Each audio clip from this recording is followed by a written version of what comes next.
সম্মানিত বিনিয়োগকারী ভাই বোনেরা, আসসালামু আলাইকুম। আশা করি আপনারা সবাই ভালো আছেন, শারীরিকভাবে সুস্থ আছেন। আমি আজকে 24শে মে রবিবার 2026 ঈদের আগে শেষ ট্রেডের দিনে এই আলোচনা করছি। তো বন্ধুরা, আমার আজকের আলোচনার শিরোনাম হচ্ছে বটম লেভেলের শেয়ার দুটি চুপি চুপি হাতিয়ে নিচ্ছে ডাবল করার জন্য নাকি। এই প্রশ্নবোধক আলোচনাটি আপনাদের সামনে আলোচনা করব, অত্যন্ত যৌক্তিকভাবে উপস্থাপনা করব। আশা করব মনোযোগ দিয়ে সমস্ত অংশটুকুই শুনবেন। এই আলোচনাটি শোনা আমি মনে করি আপনাদের জন্য খুবই যুক্তিযুক্ত মনে হবে। তো আমার আলোচনার যে শিরোনাম অবশ্যই বুঝতে পারছেন, বটম লেভেলের যে দুটো শেয়ার দুটি বটম লেভেলে আছে এবং চলমান, এবং শেয়ার দুটি যে অল্প অল্প করে কালেকশন করে অ্যাকুমুলেশনের একটা সিস্টেম আছে কালেকশন করে নেওয়া, সেটা হচ্ছে নাকি ডাবল করার জন্য, নাকি শেয়ার দুটি কি ডাবল প্রজেক্টের জন্য নাকি হচ্ছে কি না, এইটাই আমি আপনাদের সামনে আলোচনা করব। তো বন্ধুরা, আপনারা অলরেডি দেখছেন আমি এই সংক্রান্ত অনেক শেয়ার আলোচনা করেছি, যেগুলো ডাবল থেকে শুরু করে 50% 3 গুণও ইনক্রিজ করেছে। তো বন্ধুরা, আমি আজকে যে দুটো আলোচনা করব, এই দুটোর মধ্যে প্রথম যেই শেয়ারটি আপনাদের সামনে আলোচনা করব, সেই শেয়ারটি আপনাদেরকে আমি ইতিমধ্যে আরও অনেকবার আলোচনা করেছি। লো লেভেলে 16, 17, 18, 19, 20, 21, 22, 23, 24, 25 লেভেলে, এবং ফেসবুকেও আমি এটা নিয়ে পোস্ট দিয়েছি। সেটা হলো তমিজ উদ্দিন টেক্সটাইল। এই শেয়ারটি দেখুন, একটি স্ট্রং ফান্ডামেন্টাল শেয়ারটি কিন্তু প্রাইস আপ করে নাই, বটম লেভেলে আছে বলা যায়। আজকে 84,000 ভলিউম নিয়ে 4 টাকা 40 পয়সা বেড়ে 121 টাকা 80 পয়সা ক্লোজ প্রাইস ছিল, 3.75% ইনক্রিজ করেছে।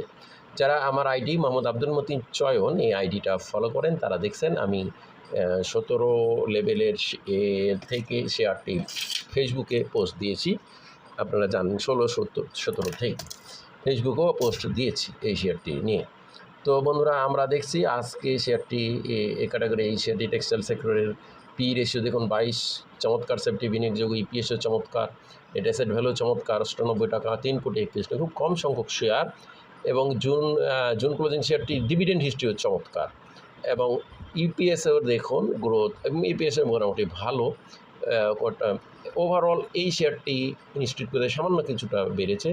আপনারা লক্ষ্য করুন, এত একটা চমৎকার ফান্ডামেন্টাল শেয়ার, কম সংখ্যক শেয়ার, 1,24,00,000 পাবলিকের কাছে আছে, মাত্র 4 লাখ ইনস্টিটিউটের কাছে আছে।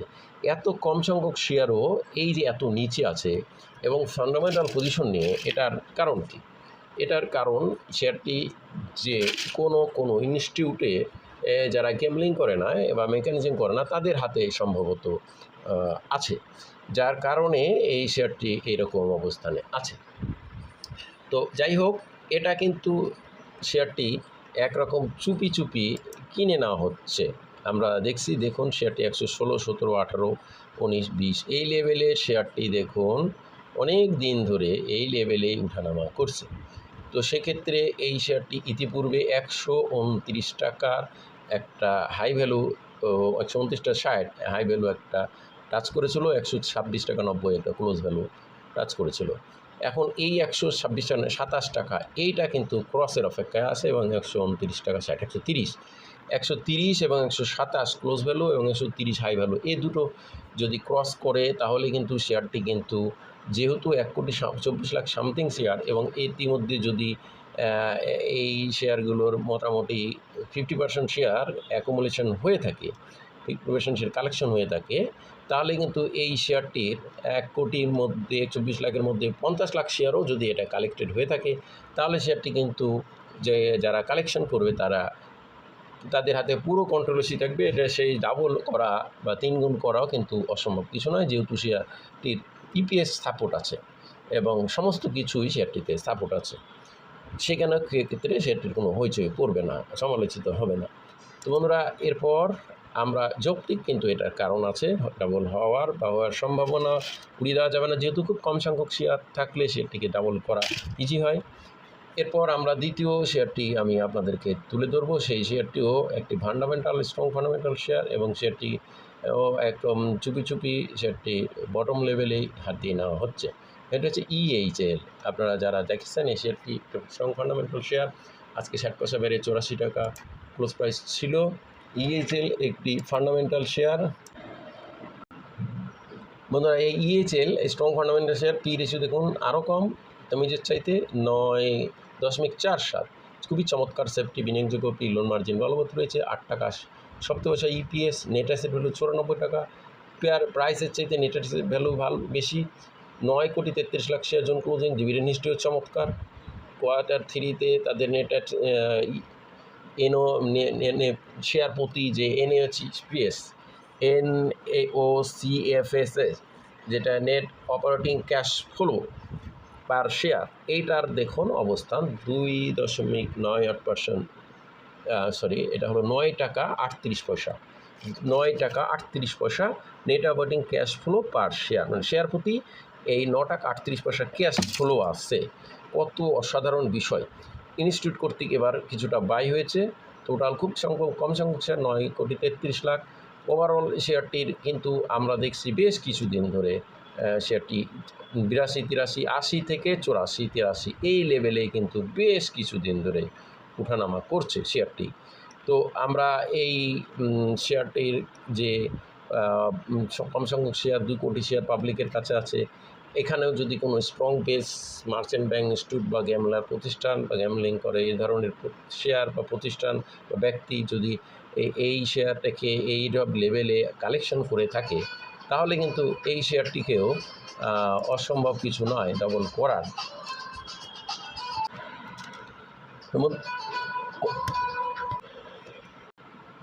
তো বন্ধুরা আমরা এই ইএচএল শেয়ারটি একটা স্ট্রং ফান্ডামেন্টাল শেয়ার। এখন আমাদেরকে দেখতে হবে যে এই শেয়ারটির যৌক্তিক বিষয়গুলো হলো শেয়ারটিকে কিন্তু এই যে এইসব লেভেলে বড় বড় ভলিউম নিয়ে কিন্তু শেয়ারটি অ্যাকুমুলেশন হয়েছে বা লেনদেন হয়েছে। এখানে 16 লাখ ভলিউম নিয়ে 83-90, এরপর এই শেয়ারটি কিন্তু এটা রেটটা ক্রস করছে আজকে এবং 84-তে নতুন ক্লোজ ভ্যালু দিয়েছে। সেক্ষেত্রে 83-40-এর ক্লোজ ভ্যালু করছে, এখন 84-10-এ এটাও ক্রস আগামী দিনে কোনো ব্যাপার না। তো স্বাভাবিকভাবে নতুন একটা রেজিস্ট্যান্স ভ্যালু ও রিসেন্ট টাইমের মধ্যে ক্রস করে নতুন একটা ভ্যালু তৈরি করেছে। তো এখন আমাদেরকে এই শেয়ারটি দেখতে হবে যে আগামী দিনগুলোতে শেয়ারটির যেটা হায়ার হাই ভ্যালু আছে, এটা যেমন 87 টাকা এখানে দেখছি আমরা 30 পয়সা গত 14 মে। এই 87 টাকা 30 পয়সার পূর্বে একটা আছে 89 টাকা 20 পয়সা। তাহলে এই যে 90 টাকা আমাদেরকে ধরতে হবে। 90 টাকা যদি এই রেটটা হায়ার ভ্যালু ক্রস করে নতুন হায়ার ভ্যালু করতে পারে, তাহলে কিন্তু এই শেয়ারটিরও কিন্তু একটা বড় ধরনের সম্ভাবনাকেও কিন্তু উড়িয়ে দেওয়া যাবে না। তবে আমরা যে দুটো আলোচনা করলাম ইএচএল এবং তমিজ টেক্সটাইল, তার মধ্যে তমিজ টেক্সটাইলের কিন্তু সম্ভাবনা সবচাইতে জোরালো, এটা অস্বীকার করা যায় না। তো বন্ধুরা আমার এই আলোচনা কাউকে বাই বা সেল করা প্রমোট করা উৎসাহিত করবে না বা নিউজসারি করেন না, শুধুমাত্র শেয়ারগুলো অবস্থা জানানো যেন ধারাবাহিক আলোচনা নিশ্চয়ই চলে। এই আলোচনা বাই সেল করবে না। ধন্যবাদ। আজকে আমাদের সবাই ভালো থাকুন। আসসালাম।